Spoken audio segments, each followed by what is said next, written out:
far, the schools with the most players being invited, that came down today, 321 players. Michigan with the most ever, including that incredible dominant LSU team with Joe Burrow and company. 18 players have been invited to the NFL Combine in late April. When is that, Paul? It's in late February to Indianapolis. A couple weeks. Washington, 13, not a surprise. Florida State, 12. Georgia, Texas, 11. Alabama, Penn State, 10. And again, that Michigan number, the most players ever drafted in 1 year. Georgia had 15 back after 2022's, or 21, I think, their national title. 15 players. Michigan hunting that down with 18 combine invites. Not that everybody will be drafted, and perhaps others that might be undrafted or drafted even though not at the combine. I would say all but two of them should feel good about their chances to definitely get drafted at Michigan. Okay. I really do. A.J. Barner is a blocking tight end. We don't have time to get into all. Yeah. But you say 8 of the 18, yeah, and then maybe 2 or 3 that aren't combine invites that could get drafted? Well, no, I'm talking about of the 18, only 2 of them I would say would have a shot not to. Like A.J. Barner's a blocking tight end, That's a pretty good amount, Like maybe not. And there might be 1 or 2 that on a pro day or whatever they do might jump into the draft because even though they weren't out the combine. I did notice this. Less underclassmen have entered the NFL draft and been a part of the combine less than ever before. And I saw Mitt Winter and I also saw Jim Nagy saying that perhaps it's because of NIL. Well, I think perhaps about it. Yeah, it is.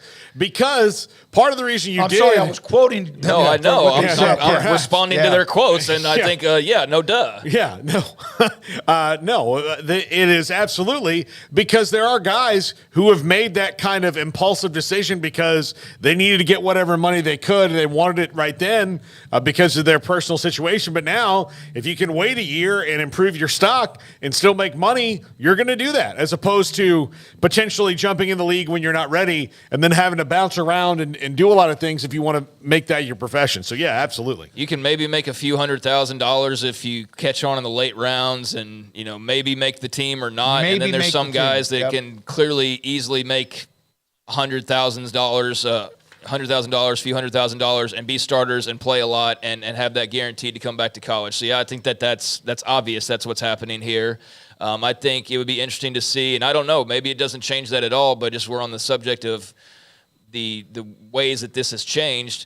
I would love to see what are those numbers when you're looking at original teams, like the original players on their teams. I know that there's going to be a couple off everybody's list, but would Michigan still be like 12? I'm just curious about that. Not that it proves any type of a point or am I attempting to. I would just be curious because there's been so much movement of, are we going to see now where a lot of the bigger schools have more of the draft picks, not because they're the bigger schools like they used to be, but because they're the bigger schools. And now, once a guy's draft worthy at Texas State, he's now playing for Georgia. And so Georgia gets credit for a guy who played for them for 1 year versus a guy who played 3 years in San Marcos. I can help you this. UT has 11 players invited. I think 9 of them committed originally and signed with Texas. Keelan Robinson and Mitchell are the 2 that were elsewhere that are a part of that list of 11. So that's a pretty good jump. Yeah. That's pretty good. That's but there's probably some that might be 50-50 or maybe even worse. I would think would think Michigan's is probably pretty solid as well. I think Alabama's would probably be pretty solid. But, yeah, you're probably looking at 2 to 3 guys from each of those groups potentially. But that's, again, just something for entertainment purposes, I would be interested in what that would look like. But that's something that definitely over the coming years could grow and grow and grow. Because that's a big chunk of players from like 5 teams or 6 teams or whatever we showed. More than seems like usual. 43, 54, 65. That's 85 players. That's 1/4 of the 321 players that are invited and 6 from of those 7 schools. 6 of those 7 are in those 2 conferences. 2 local notes because of